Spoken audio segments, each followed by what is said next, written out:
Yo les amis, j'espère que vous allez bien. Allez, c'est parti pour une nouvelle vidéo d'analyse technique du marché crypto. Donc aujourd'hui, on va regarder un petit peu ce qui s'est passé depuis la dernière analyse globale, qui était, je crois, samedi ou lundi. Bon, globalement, vous le savez, il se passe pas grand-chose sur le marché, mais qui dit période, on va dire un peu calme, ne dit pas forcément inactivité. Et vous allez voir, c'est ce que je veux surtout vous montrer aujourd'hui, c'est qu'il y a plein d'altcoins qui sont actuellement sur des bons niveaux. Et donc si ça vous intéresse de vous replacer pour du long terme, ou alors si vous les aviez ratés pendant toutes les phases de hausse, eh bien il y en a pas mal là qui reviennent, comme je vous dis, sur des niveaux sympas, et donc sur lesquels vous allez pouvoir vous placer pour faire une première entrée ou pour recharger. Alors ce que je veux vous montrer aussi, bien sûr, c'est comme d'habitude, c'est aussi la pédagogie, donc ce qui va avec, pour que vous compreniez aussi de votre côté comment savoir si on est dans un bon niveau ou pas. Et comme d'habitude, bien sûr, s'il y a d'autres altcoins que celles que je montre en vidéo qui vous intéressent et sur lesquelles vous avez envie de connaître des points de recharge ou savoir simplement si on est sur des bons niveaux actuellement, eh bien mettez un petit commentaire comme d'habitude et puis sur les prochains jours, je vous partagerai tout ça sur Twitter et sur Telegram. Allez, comme d'habitude les amis, si c'est pas encore fait, pensez à vous abonner et à liker cette vidéo pour soutenir la chaîne. Et pour ceux qui veulent être prêts pour le bull run, ça se passe dans le groupe Telegram Crypto Wolfgang, toujours le même, et vous avez le lien dans la description de la vidéo.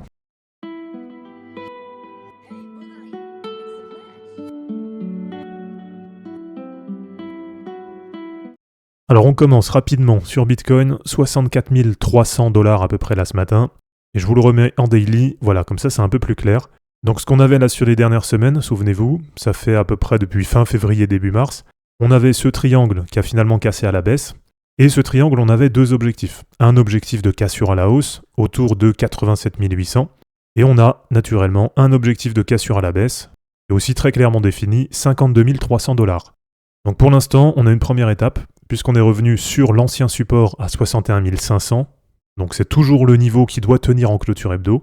Ok, tant qu'on reste, on va dire, entre 61 500 et 70 000, il n'y a rien de particulier.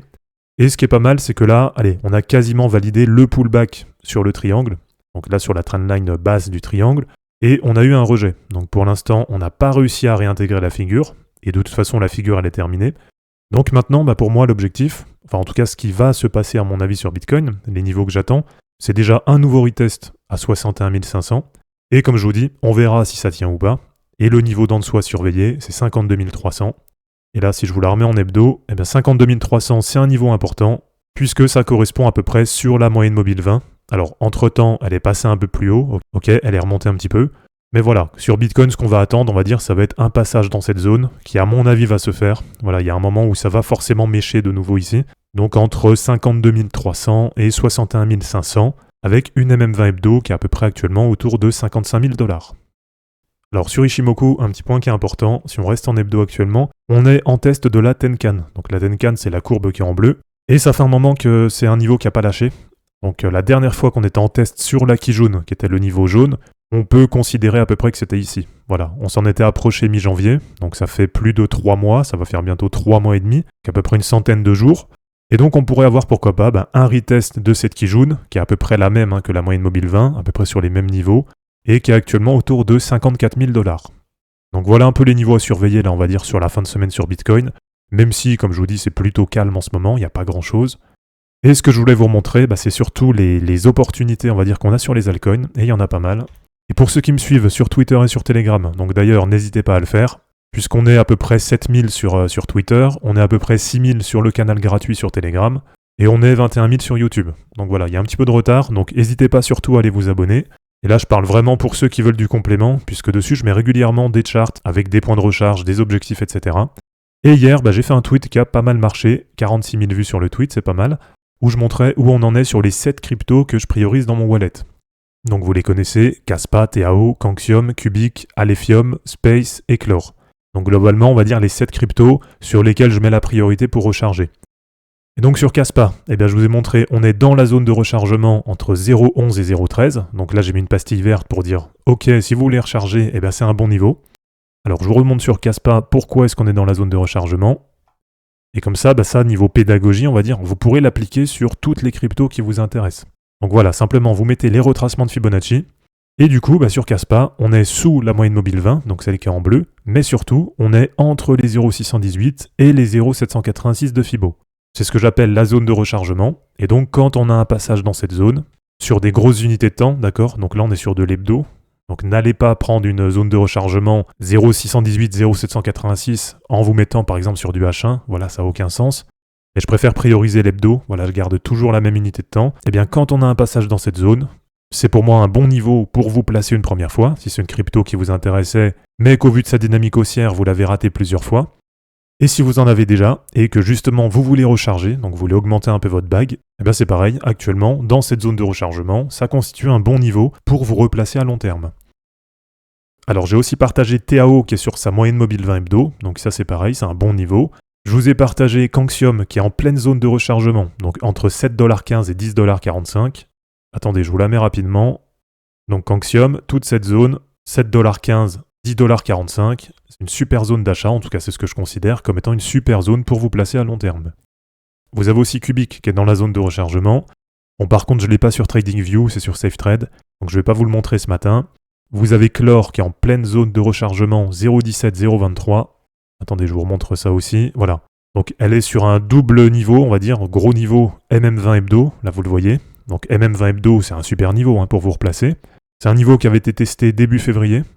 Et derrière, ça a permis de repartir à la hausse. Même si là, c'est vrai que voilà, la configuration globale du marché, elle est totalement différente. Mais ça reste quand même un bon niveau de repli. Donc par rapport à un ATH à 0,44, là vous pouvez la prendre à 0,20. Donc c'est déjà un gros niveau.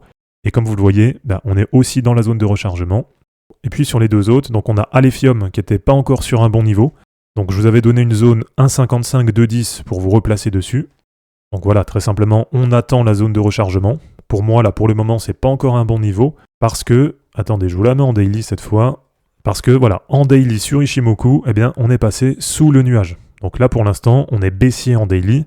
Et ce qu'il y a, c'est qu'il n'y a pas longtemps. Donc là, on a retesté de passer à la hausse le nuage.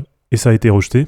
Et donc pour l'instant, on va redescendre sûrement sur le support d'en dessous. Donc c'est un retour à peu près ici. Déjà à court terme, c'est ce que j'attends. On va dire à peu près 2,25, sachant qu'aujourd'hui on est à 2,40.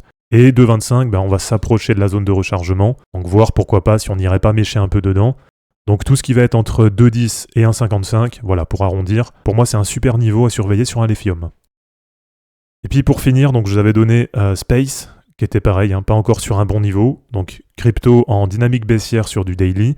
Et donc le niveau que j'avais noté pour potentiellement en reprendre, c'est en cas de contact sur le bas du canal descendant entre 11,60$ et 12,50$. Donc sachant qu'hier, au moment où j'ai partagé ça, on était à 13,75$. Et donc pour finir, voilà, je vous montre Space. Donc elle est bien passée en dynamique baissière sur du daily. Ça fait un petit moment puisqu'on est sous le nuage en daily. On est même très largement parti, voilà, on est très très loin en fait de ce niveau. Elle a réintégré son canal descendant. Donc souvenez-vous, c'est un canal dans lequel elle est rentrée depuis à peu près mi-novembre. Et voilà, regardez, là j'invente rien. Quand j'ai fait la publication hier, on était à 13,75. Donc en termes de prix, on était ici. Et ce que j'avais noté, c'était tout simplement, si possible, la prendre sur le bas du canal descendant entre 11,60 et 12,50.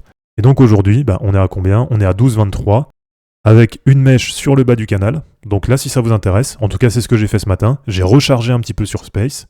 Puisque, comme je vous le dis à chaque fois, quand on a un niveau qui nous intéresse, on surveille, on est patient, on attend. Et par contre, une fois que c'est le moment, faut y aller. Et donc, ça fait un petit moment que j'attendais ce niveau. Et donc, maintenant qu'on y est, tout simplement, j'ai rechargé un petit peu sur Space. Puisque pour du long terme, je pense qu'on est sur un bon niveau. Et comme je vous l'ai dit, c'est une des 7 cryptos que je priorise actuellement pour les recharges dans mon wallet.